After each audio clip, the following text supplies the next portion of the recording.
बच्चों, अपने धंधा की व्यवस्था के स्वरूप भाग 1 के अंदर व्यक्तिगत मालिकी की पेड़ी का अर्थ और उसके लक्षणों की चर्चा किए थे।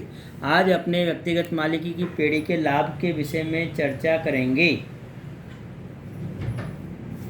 लाभ निम्न अनुसार हैं, जैसे सरल स्थापना विधि पहला।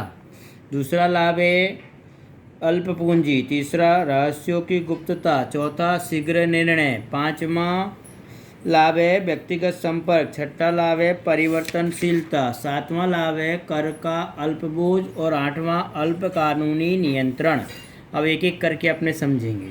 देखो बच्चों, सरल स्थापना विधि पहला लाभ। व्यक्तिगत मालिकी की पेड़ी की स्थापना विधि एकदम सरल, कम खर्चीली होती है।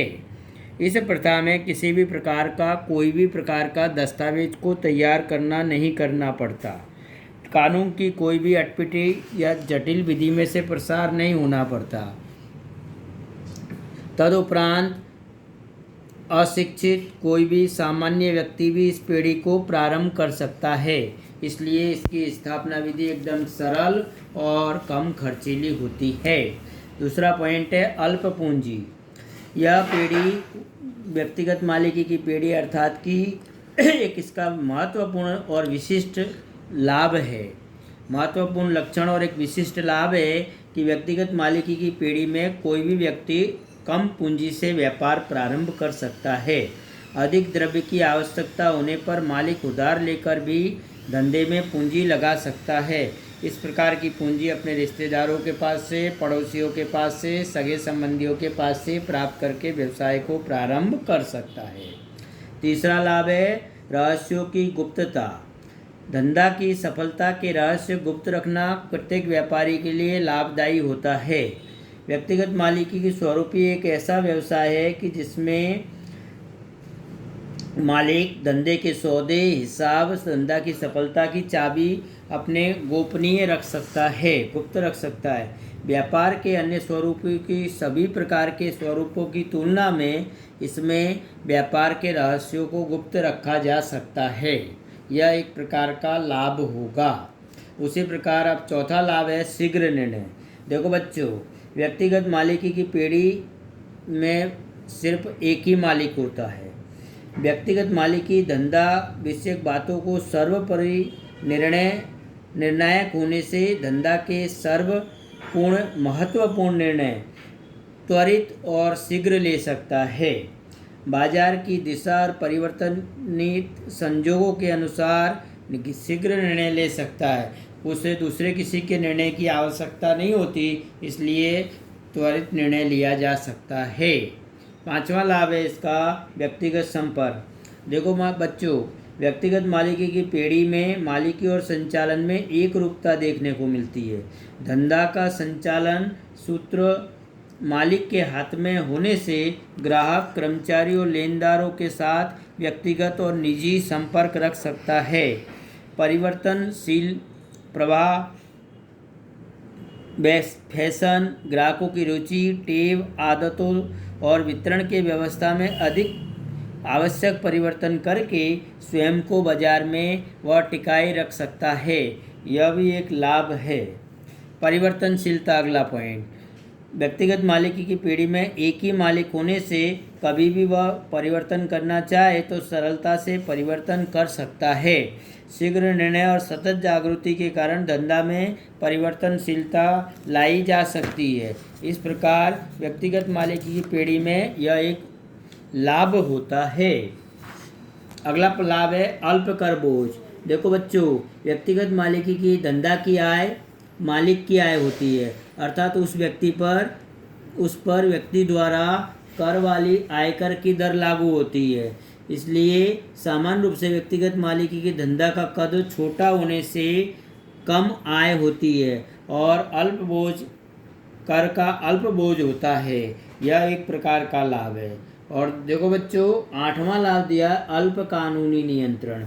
व्यापार व्यवस्था के अन्य स्वरूपों की तुलना में व्यक्तिगत मालिकी पर कानूनी नियंत्रण कम होता है। पूंजी में कमी वृद्धि के लिए किसी की सहमति की आवश्यकता नहीं होती। धंधा का कद सीमित होने से कानूनी नियंत्रण कम होता है। अर्थात कि ये 8 लाभ व्यक्तिगत मालिकी की पीढ़ी में देखने को मिलते हैं। देखो बच्चों, ये अपने व्यक्तिगत मालिकी की पीढ़ी के लाभ देखे। अब अपने हानियों की या सीमाओं की चर्चा करेंगे। देखो बच्चों, व्यक्तिगत मालिकी की पीढ़ी की हानियाँ इस प्रकार है। पहली हानि है सीमित पूंजी, दूसरी हानि है असीमित दायित्व, तीसरा अल्पायु, चौथा है सीमित कार्यक्षमता, पांचवा निर्णयों में भूल की संभावना और छठा विशाल पैमाने पर व्यापार के लाभ का अभाव। अब देखो बच्चों, यहाँ कुछ दोष दिखाई देते हैं, हानियाँ दिखाई देती है, सीमाएं होती है। उसमें पहली हानि है सीमित पूंजी।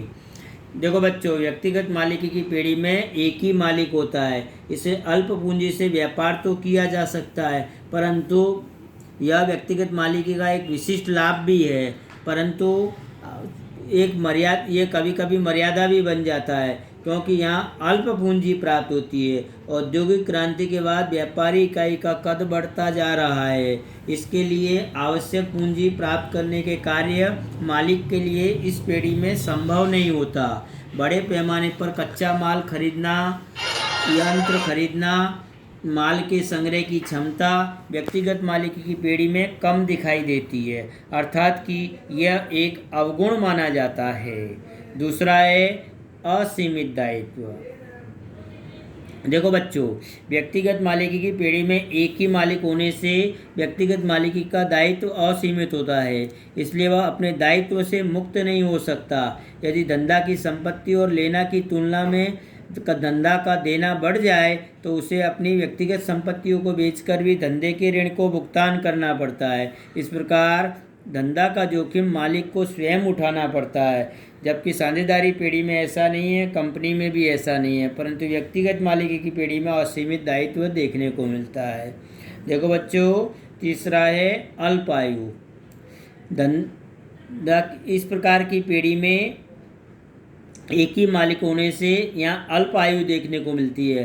धंधा के मालिक की मृत्यु हो जाए, दिवालिया हो जाए या पागल हो जाए तो ऐसे संजोगों में धंधा का अंत आ सकता है।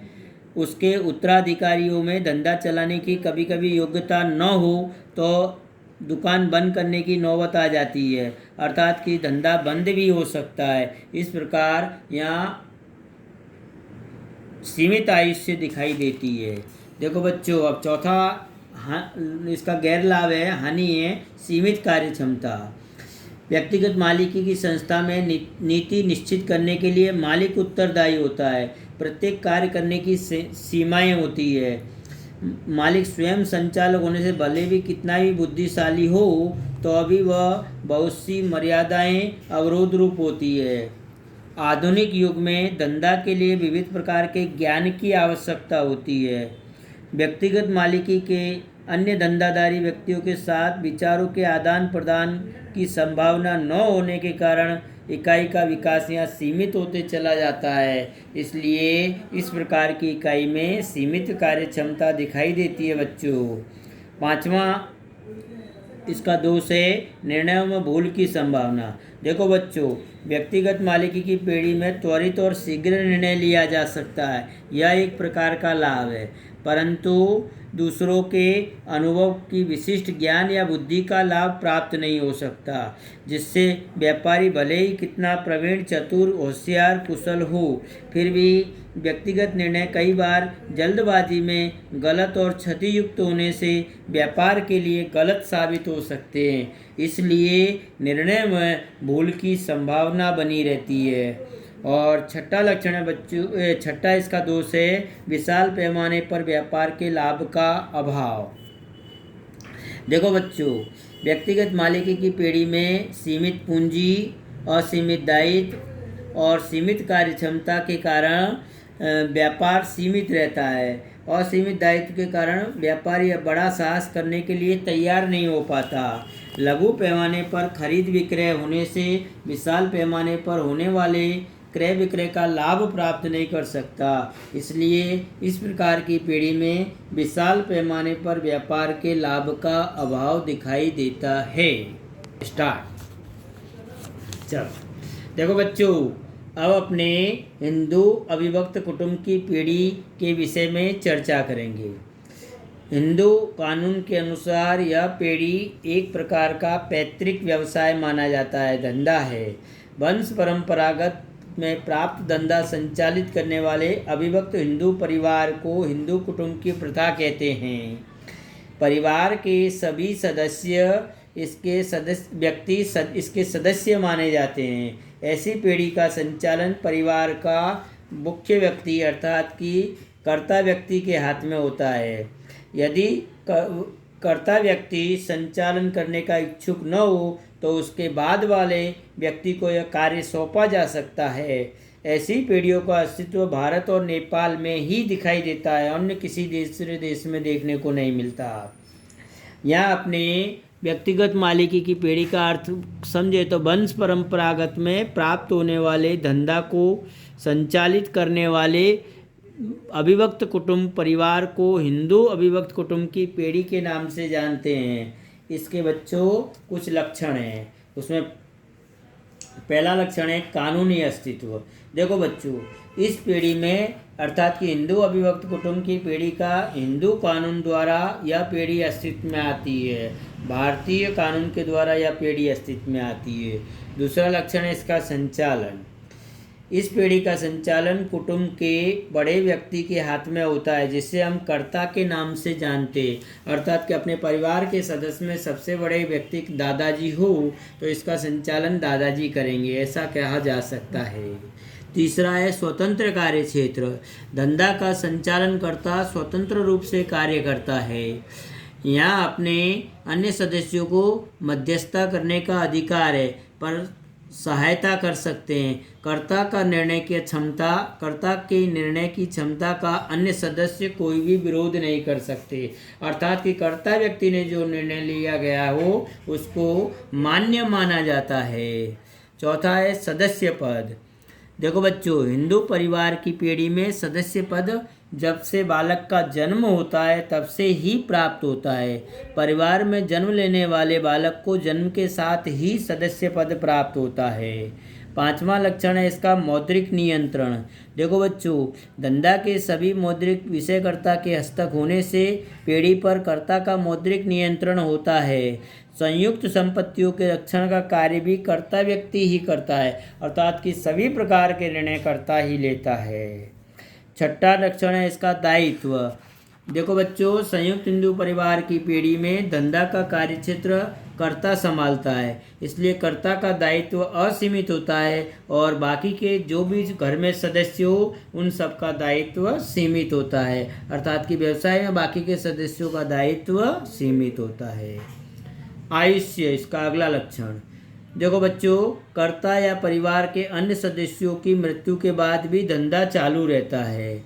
यदि कर्ता की मृत्यु होती है तो उसके बाद का उम्र में बड़ा व्यक्ति कर्ता बनता है। इस प्रकार इस पीढ़ी में कर्ता बनते रहते हैं। आठवां लक्षण है इसका पूंजी में समस्या, कठिनाई। पूंजी प्राप्ति में कठिनाई। धंधे की सफलता का आधार कर्ता की कार्यक्षमता पर आधारित होता है। पूंजी प्राप्ति के लिए परिवारजनों पर ही आधारित रहना पड़ता है, जिससे अधिक पूंजी प्राप्त करने में एक समस्या आ जाती है। अन्य पीढ़ी की तुलना में इस पीढ़ी में पूंजी सीमित होती है। दिवालिया, लास्ट लक्षण इसका। देखो, पीढ़ी दिवालिया हो जाए तो मात्र वयस्क व्यक्ति को ही दिवालिया घोषित किया जा सकता है, क्योंकि अर्थात कि 18 वर्ष से ऊपर वाले व्यक्ति को ही दिवालिया घोषित किया जा सकता है।